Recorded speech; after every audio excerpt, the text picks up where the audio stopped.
Hello everyone. In today's video, we're going to be taking a look at the F-22 and the F-35 in command modern operations. My goal here is basically to kind of show off some of the different features of the two aircraft, kind of compare and contrast them. Again, there's definitely going to be some questions as far as, well, how would you use them technically? And again, those kind of questions we'll be taking a look at a little bit. And keep in mind, this is a military simulation, so there's going to be some things that we don't know anything about. There are going to be some things that are not being simulated correctly. And of course, there's always the classic, a little bit of bias between the two. But I hope with this video, we can go ahead and answer a couple questions about these two airplanes as far as the capabilities goes. All right, let's go ahead and check it out. All right, let's start with the absolute basics. The F-22, as you know, is a twin-engine, fifth-generation super maneuverable fighter, which was basically designed from the ground up to kind of be an F-15 replacement. Again, the whole goal here was basically we need an aircraft that can defeat any potential post-Cold War threat quite efficiently. This was a tremendously expensive project to construct this thing. Each one of these is about $300 million a piece. The F-35, on the other hand, is a very, very different kind of a plane philosophically. Basically, what we wanted to do is take advantage of all the different technological improvements, especially in sensors, and create an aircraft that was more akin to the F-4 Phantom, especially in the early part of the Cold War. An aircraft that anybody in NATO can use. Yeah, the F-22 is only an American aircraft. The F-35 is pretty much anybody who'd like to buy it who's in approved state for it. So let's take a look at some of the other differences here. First things first, and a lot of people kind of forget this, but the F-22 is a big airplane. It weighs 38,000 kilograms fully loaded against 31,800 kilograms fully loaded for the F-35. And remember, this is the Air Force version, so this is the big one. Keep in mind, too, we are much longer, we're much wider, we have a much bigger thing like that. However, look at the difference with this. The agility of the F-22 is almost 1 point higher than the agility of the F-35, and this is actually very accurate. Remember, on an F-22, this thing was designed to be an anti-fighter aircraft. So all the things built into it, you've got the thrust vectoring with the nozzles, you've got the fly-by-wire pressure-sensitive controls. You also have a stupidly high climb rate. And again, these climb rates are not really going to make that much of a difference when we do testing. For us, and of course command, there's another couple of things we want to look at, and that's the fact that our damage point over here on the F-22 is double that of the F-35. So an F-22 is a much more survivable plane than the F-35. Let's take a look at some other differences too. So when the F-35, I should say F-22 first came out, the fire control radar on this particular one was basically optimized for air search. It was one of the most impressive pieces of radar technology ever. It was a low probability of intercept. It had NCTR. It had the ability to change frequencies thousands of times every second. It was an amazing wizard of a radar. And it still pretty much has that. Back in the late kind of early 2010s, they actually went ahead and improved this by adding a ground search capability as well.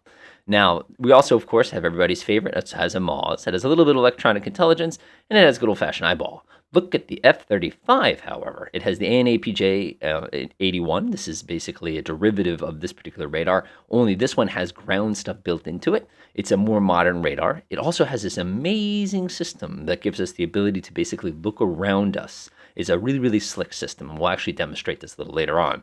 We also have attack FLIR built right into it. Again, this has got good ground attack capabilities, excellent electronic intelligence, and it has built-in offensive ECM. Yes, you can actually use this aircraft as an electronic warfare plane. Now, let's see you do that with an F-22.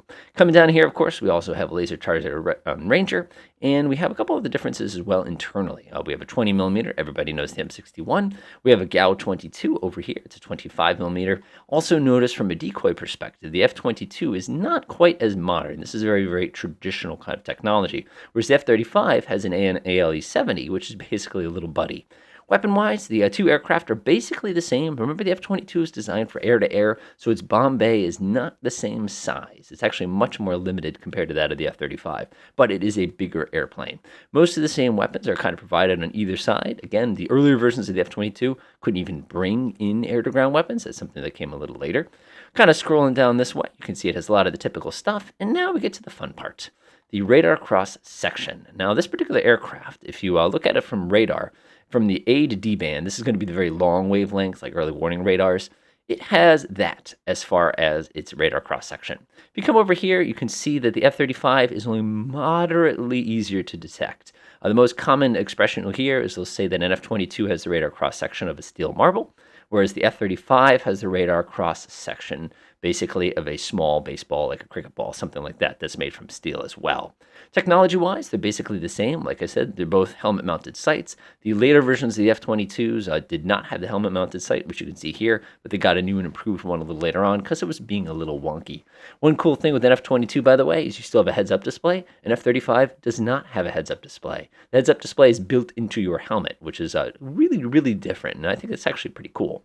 Another major difference between these two is the F-22's got the two gigantic engines, much higher top speed. Our nice little guy on the side, we have a derivative of those engines, but we only have one of them. This is kind of like an F-16, F-15 kind of thing, but that's also going to give us a more limited top speed.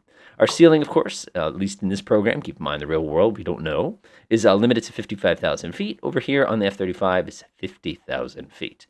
So, okay, so that's good to know. That's basic stuff. Anybody can tell you a lot of this. By the way, the F-22 has a lot longer range. It's a bigger aircraft. So, what else can you tell us? Well, let's go ahead and test this thing out and see exactly what we can find here. So, my favorite first test to kind of set up here, I'll go ahead and reset my scenario real quickly, is everybody's favorite intercept test. So, an intercept is basically what we're going to try to do is detect a target, and as fast as we can, we're going to try to get up in the air and go ahead and engage that target. So I've gone ahead and created a target, not too far away. Go ahead and flip on my tips 43 here. See if we can pick anything up that seems to be hostile. Oh, that looks pretty good. But that's not actually the target that I'm going to be interested in here. Keep in mind, a TPS 43 has a pretty substantial range, so it's going to be able to pick up anything. Ah, that's more like it. What do we got? 70,000 feet, 1,850 knots. Now that's a target worth intercepting. All right, let's go ahead and throw the F-22 at it first and see what happens here. Go ahead and get ourselves an F-22, the unit, throw it over on this side. Everything looks pretty good. Go ahead and flip over here, Blackbird 1. Go ahead, Blackbird 1, you've got the duty. Launch individually, and let's see what happens. All right. Now, this is the first interesting thing, is it almost takes longer for the thing to get airborne than it takes for the intercept to actually take place. And off we go. First thing I want you to notice is the moment the aircraft flipped on its radar, it instantaneously identified this aircraft. The F-22's radar, again, was optimized for very, very quick air-to-air engagements. So because of that, it has built-in technology to be able to tell you what you're looking at based on its distance and radar cross-signature. We're actually able to identify everything in the air by turning this radar on, even though we can't even see it yet. Again, that's an amazing piece of technology. So this thing is instantaneously climbing like stupid speeds. It's going to get us up all the way up to 55 grand, and off it goes. Now, an F-22 has what they call super cruise, which gives it the ability to cruise at a supersonic speed without using afterburner. Now, this is kind of interesting here because the SR-71, as you know, is fast and high. Our F-22, it got up pretty high, but it's not going to be able to do a zoom climb or anything like you do in the real world. So we're just going to have to kind of see how this plays out. All right, you can see it instantaneously cranks after a shot. That shot's going pretty good, looking pretty good. All right, is it going to hit the SR-71? He's going to be looking at his front windshield, and whoosh, SR-71 destroyed at about 641. So I'm going to go ahead and unassign the aircraft, and, we might as well go after the Bear, too, while we're at it, because, while we're already up here, right?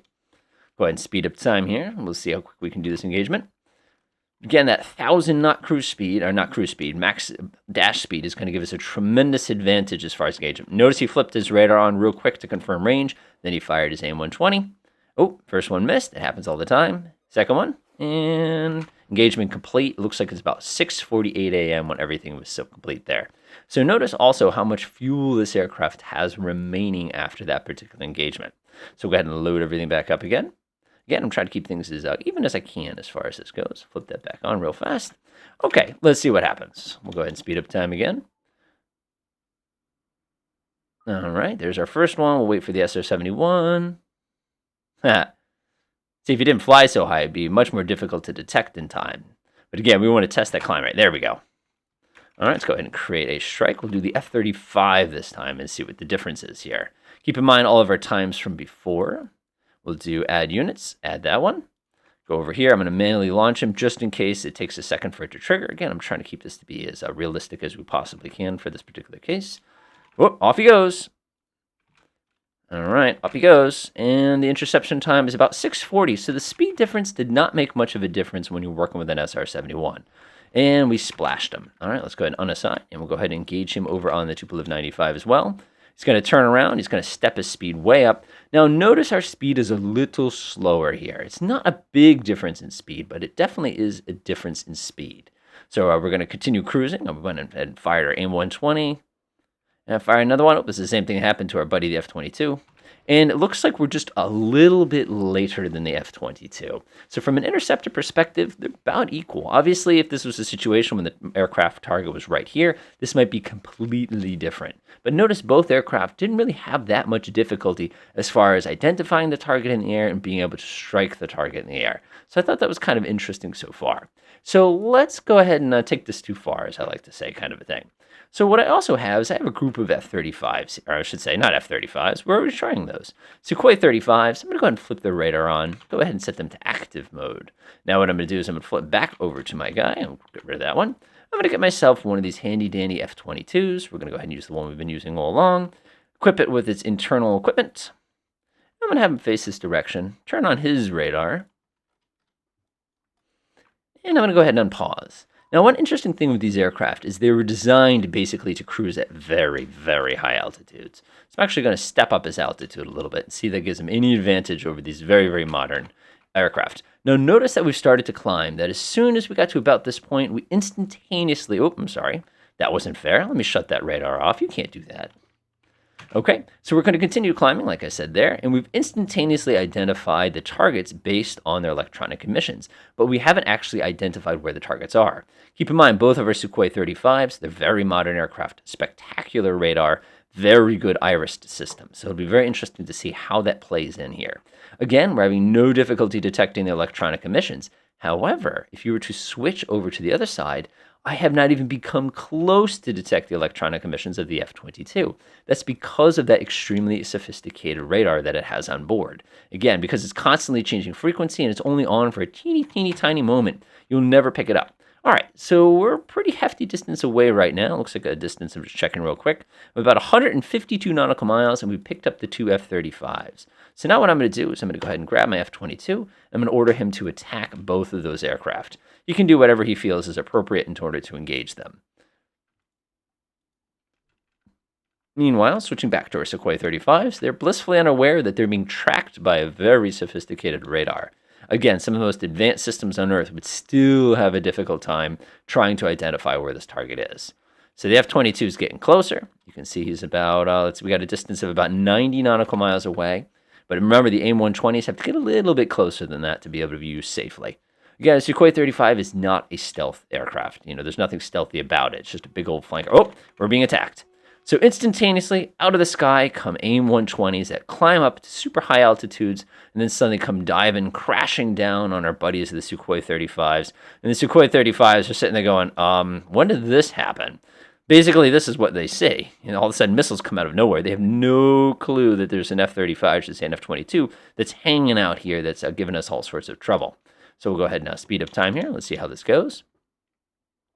So this is basically a stealth attack. Missiles immediately go active, and they start raining pain and pain. Oh my god, it's over.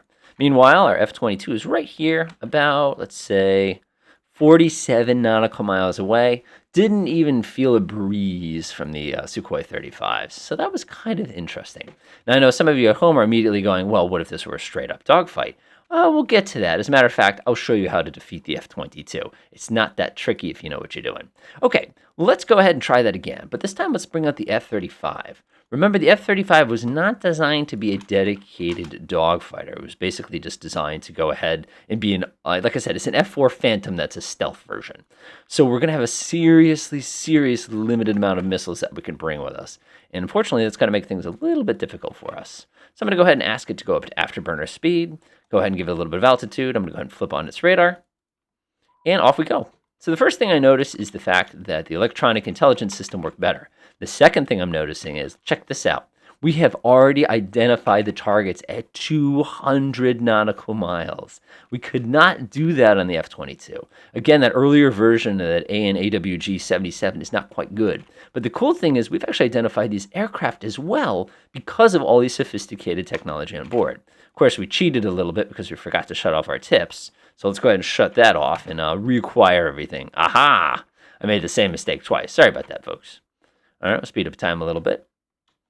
There we go. Okay, so we're basically the same. Sorry about that. All right, we know that there's a slot back out there somewhere. Let's see if we can identify specifically where it is. Speed up time just a little bit.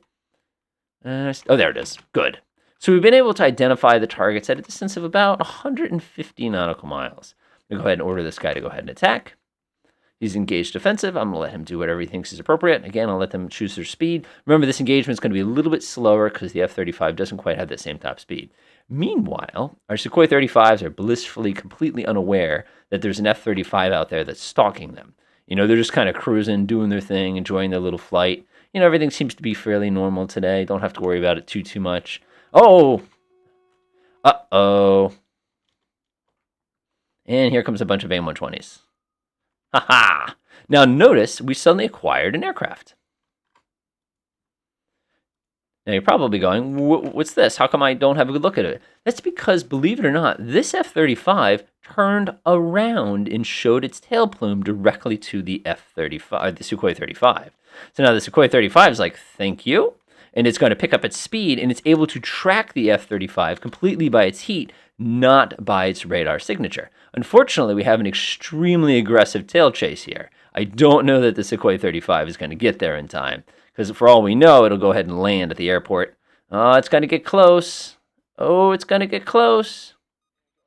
And 2 weapons away. Oh, missed. 2 more. Swing, swing. And he landed. Ah, so close.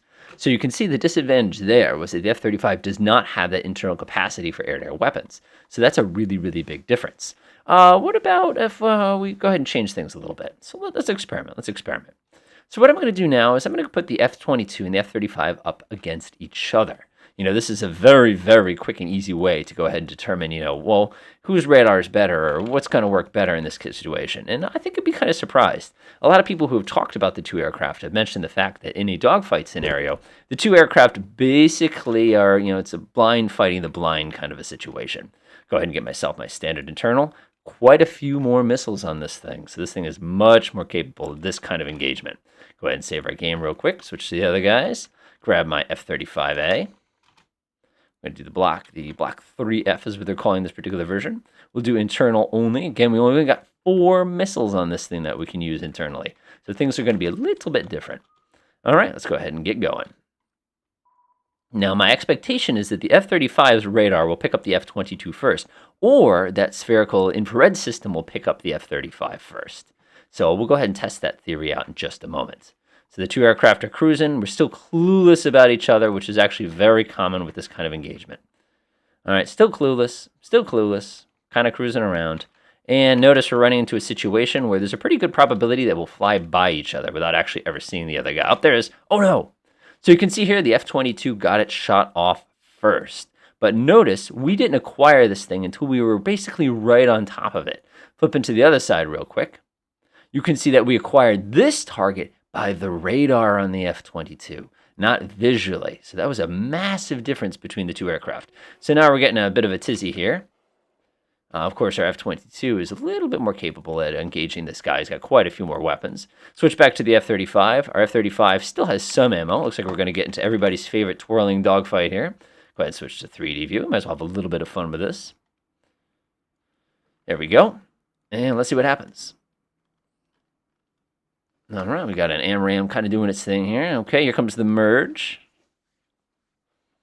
Looks like our F-35 is kind of going wide. The F-22's got the advantage of maneuverability here. The F-22 also, of course, has a much, much better weapon for engaging things like this. Yeah, look at this F-22 just reeling them in. Of course, let's go ahead and show it this way so you can see it. F-35 is pulling on the G's. F-22 is reeling them in. Keep in mind, once you're behind an aircraft, it doesn't matter who you are. Oh, F-35's gotten zinged. Coming around again. Uh-oh. Yeah, I'm amazed he's still running. He's probably got an engine fire. No, he does no fire. So there's a pretty high survivability on either one of these aircraft. But I'm noticing he's starting to lose speed quick, which is going to mean the F-22 is just going to come ripping right back around again, and that's over. Okay, so that was interesting. So as far as dogfighting capabilities goes, the F-22 is definitely going to be a little bit better. But obviously, tactics play a huge part in it. Okay, so one of the things I mentioned a few minutes ago is just how do you defeat one of these aircraft? Obviously, you can get in a dogfight. That works well. But let me show you an easier way to do it.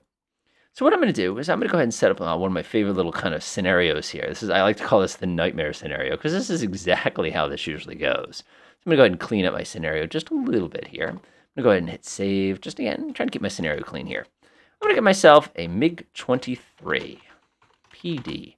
Nice and boring, classic MiG-23. I'm going to equip it with basically the standard loadout that it comes with. I'm going to go ahead and face it in this general direction, kind of like that. Now what I'm going to do is I'm going to go ahead and get myself a handy-dandy aircraft. And I'm going to put it right here. There we go. Let's get ourselves an F-22A.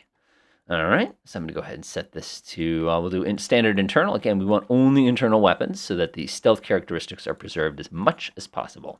Okay, so now we have the classic, I'm going to sneak up on you scenario. Again, GCI is how this usually happens. Save my game, go ahead and shut off God's eye view, and let's go ahead and get things going. So our MiG-23 is just cruising along, and he sees somebody out ahead of him. As a matter of fact, he uses his iris technology to do it. So I say, okay, MiG-23, please engage this target. So he just starts accelerating. Of course, he's a smart guy. He starts picking up speed. Meanwhile, F-22 is chilling here, just going, oh, it's a nice day to be patrolling. He's looking out his left window. He's looking out his right window. Keep in mind, this is God's eye view. He's just kind of cruising along, doing his thing. Nothing too scary. Uh-oh, we picked something up. Let's see, we picked it up at a range of, let's see what we detected him at. Manual target classification, new air contact, he was right there. We picked him up by a little tiny contrail at a distance of 8 nautical miles. So now we're going to have to go into panic mode. Let's go ahead and spin the aircraft around as fast as we possibly can. We're going to have to get in on side of him. Of course, now our MiG-23 buddy is immediately scrambling himself. We still haven't acquired him visually. They go ahead and merge. Oh, no! And that could have gone terribly. As a matter of fact, what we could do is, if you want to demonstrate just how to actually win this situation, if I switch back to the aircraft real quickly, let's say I put him at an altitude of, I don't know, we'll do a maximum altitude, like typical F-22 business. And then I'll go ahead and grab this guy and the other team again. So in this case, everybody died. That was pretty rough. I've run this scenario a few different ways, and that's not an uncommon way that this ends. So anyway, our MiG-23, we spot him, we order the attack, but this time our F-22 is going to be at a higher altitude than our MiG-23. So we're cruising along. Everything seems to be going fine. We're doing our look at us, come get us. Meanwhile, still clueless, cruising around. Everything's, whoa, emergency. So we immediately order our maneuver. We do a very aggressive maneuver. Turn. This guy is less than 2.5 miles away. Start jerking the controls, and we already got a missile on the way. Just shy. Okay, now the MiG-23 is going to have a very difficult time of this. We just lost a $337 million aircraft to a cheesy MiG-23. Aww. Okay, so let's go ahead and try this again, but this time we'll swap the aircraft out with an F-35. Now, one of the things I was mentioning in the beginning is that the F-35 has some really, really slick abilities as far as its ability to see through itself. So let's go ahead and grab this aircraft. I'm going to order him to go in this direction. And we'll leave him at max altitude. We'll be fair. We'll be fair. All right, let's switch back to our MiG-23 buddy, and let's go ahead and unpause. So he's cruising around. He's doing his thing. He's probably getting GCI information. He spots the F-35 immediately. I order him to attack. So let's go switch back. Remember, this is in the morning. It's about 5:30, so it's pretty dark outside. So we're going to go ahead and continue accelerating F-35, just kind of cruising around. Look at this. We've already identified a target 20 miles away. So now I can just leisurely go, feel free to engage him at your own pleasure. The F-35 is like, no problem. Spins around, gets a quick little lock on this guy, flips on his radar, deploys an AIM-120, and our MiG-23 has gotten evaporated. Now that is different. Now the reason it can do that is because the F-35 has this amazing system that allows it to basically look behind itself. You can actually see through the aircraft in any weather, any time of day, so that you could see this guy sneaking up on you. Now that's an amazing difference between those two aircraft. Yeah, an F-22 is an amazing plane, but an F-35 has just got all the sensors in the world. Speaking of sensors, let's take a look at air to ground now. All right, we've gotten everything all kind of ready to go. And now we're going to go ahead and test this aircraft's ability to attack ground targets as well as detect them.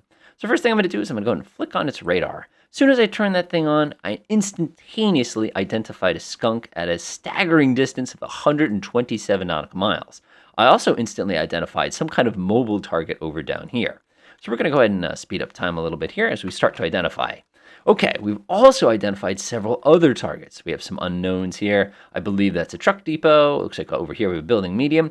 And of course, we've identified everybody's favorite, the S-300 PT-1. Now remember, the PT-1 is kind of an older system. It's not the most effective of the SAM batteries, but it does a pretty darn good job. And of course, if it sees our F-22, it'll be sure to inconvenience it at its earliest opportunity. Now here's an interesting thing to note. With these particular aircraft, one of the safest places to put them is usually at high altitude because nothing can reach you from the ground. However, against something like an S-300, you actually have to stay relatively low because your radar cross-section is much bigger underneath your aircraft than it is in the front of your aircraft. So as you get progressively closer to the target, you have to actually go lower. Otherwise, you're going to give away a larger portion of your aircraft, making you easier to engage. So we're just going to kind of sneak up here. Again, we've done a really nice job of identifying these targets, with the exception of whatever those mobile targets are. Keep in mind, distances here are insane. So let's continue. Get a little bit closer, All right, we haven't gotten any angry missiles launched in our direction, but I am going to reduce our altitude a little bit. We have picked up a target on our left. Doesn't surprise me if you remember from before. There's our SR-71. Remember that? He's still there. All right, we'll get a little bit lower here. Again, the S-300 is pinging away. Now we need to use our SDBs. We have a total of 8 of these on board. Now these are really cool bombs. If you've ever actually seen one of these things, they're basically little tubes as opposed to really big ones, so they're a little bit stealthier. But they also have the ability to glide a pretty significant distance. And you can see we just fired an AMRAAM. I didn't ask him to do that. However, moments earlier, we just identified a camcopter. This teeny tiny little helicopter that we just suddenly just kind of saw, so why not take a shot at it? All right, let's go ahead and launch our attack on our handy-dandy one here. We're going to launch everything at him.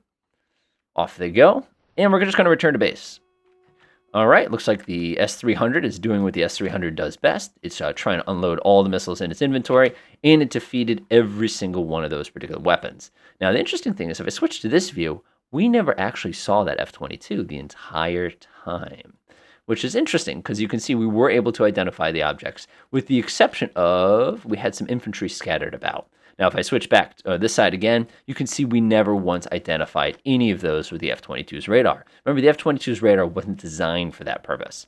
So let's go ahead and mix things around a little bit. Let's go grab ourselves an F-35 this time. Now, remember, the F-35 has got the room for this, so we'll go ahead and see what happens this time.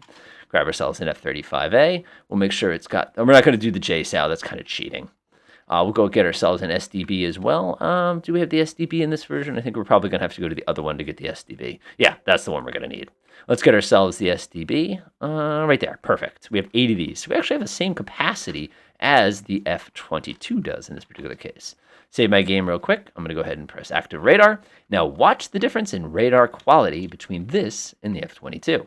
This thing comes swinging around. We instantaneously identify the ship from, again, a staggering range of 125 nautical miles. And zooming in here, note that we were able to detect the trucks that we couldn't actually see before. Now, the real question is, will we be able to identify the infantry as well? So I'm going to go ahead and bring ourselves this way. Remember, the F-35 does not have as good as a radar cross-section as the F-22 does. So as I'm kind of zooming in here, I have to kind of keep that in mind, and I'm going to have to employ the exact same strategy I did before. Now notice we haven't been able to identify where the little camcopters kind of cruising around. But also notice no S-300 missiles have been launched at us, even though we're well within range here. All right, go ahead and slow down top. There's our SR-71. Notice we picked him up at 40 nautical miles with our infrared sighting system. Again, that gives it a tremendous tactical advantage. All right, we're actually going to have to get down a little bit lower here. 12,000 feet. All right, go ahead and fire. I just watched the SR-71 go by. Yep, there's our little camcopter, buddy. Now, here's the trick, by the way, with SDBs. You can't fire them at max range, because if I fire them right now, he will shoot every single one of them down. If you do that, you're never going to hit them. The trick here is to remember that the S-300 can only fire so many rounds per second, and it only has a limited number of missile channels. So when you're going to hit it, you've got to hit it with basically everything at the same time. Now, look at our range here. We're only 25 nautical miles away. We're going to let it rip at about 20 nautical miles, which is going to be right about here. This is a pretty short distance for any SAM system to not engage you. So again, the F-35, keep yourself low. If we were doing this at 36,000 feet, we would have been engaged by the SAM already. This is just a quick little tip here. And it's definitely honking at us. All right, that's plenty within range. You may fire when ready. Fire. The thing's going to open its bomb bay. The SDBs are going to go dropping out of that thing faster than you can possibly imagine. Meanwhile, our SAM still cannot see that stealth target. Because like I said, if I was up at 36,000 feet, we'd see more of the bottom of the F-35. There it is. That I can engage. What did I say about 20 nautical miles? I should have stayed at 20 nautical miles. So now that's a freebie. We lost it. Now, the reason we lost it, of course, is because that F-35 probably dipped below either the radar horizon or it gave us a side of itself that we can't see. Remember, it had to turn in order to get away. Oh, there he is again. Here comes our intercepting weapons. We got another look at him. We're losing it. Meanwhile, we're firing as many of these. Always self-defense before engagement. So we're having a tough time getting a precise match on that F-35, but that F-35 is more than close enough for a pretty quick attack here. Keep in mind the F-35 is now putting its beam to the S-300, which is going to make it much more easy to detect. All right, we're working those SDBs over pretty aggressively here. And unfortunately, we're not getting a good lock on the S-300 itself. All right, and we're able to get that one. Oh, there's the multi-roll. I don't know what that F-35 thinks he's doing, but unfortunately he's pulled himself back into the danger zone. Meanwhile, of course, you can see that we're able to identify, let's see, no, it's basically the same targets. So unfortunately now it's S-300 versus F-35. So I don't think this will go nearly as well for our F-35 buddy here. And it's going to be a pretty small radar cross-section, so I don't know how they're going to be able to engage it. Your mission's over, man. Go home. Go ahead and reset his position. I've asked him to head home himself. We've got a couple more of these missiles coming in again from the F-300. Okay, I don't know what he thinks he's doing. This is an interesting little engagement here. I have a feeling one of those S-300 missiles is going to find our F-35 buddy here. Now, here's the fun thing. I could have used this guy as bait. No, I just feel like he's wasting his missiles now. Now, it's interesting here, you can actually see because of all of the sophisticated electronic warfare on the F-35, it actually has a much, much better time of trying to go ahead and block this. You can see in this case, it actually jammed its guidance. And again, it's a tremendously, tremendously sophisticated program. This F-35 is going to do this all afternoon, just so you know. Ha ha ha ha! But, got him! Ha ha ha ha! That's exactly what I expected. So that was kind of an interesting little engagement as well.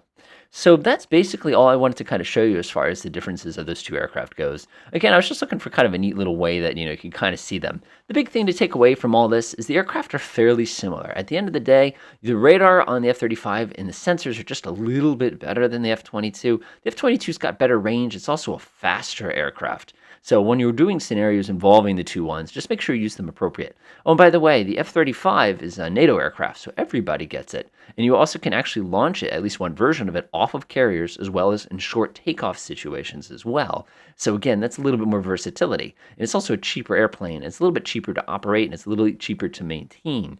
So again, when you're thinking of future scenarios, how can this kind of play against each other? Enjoy.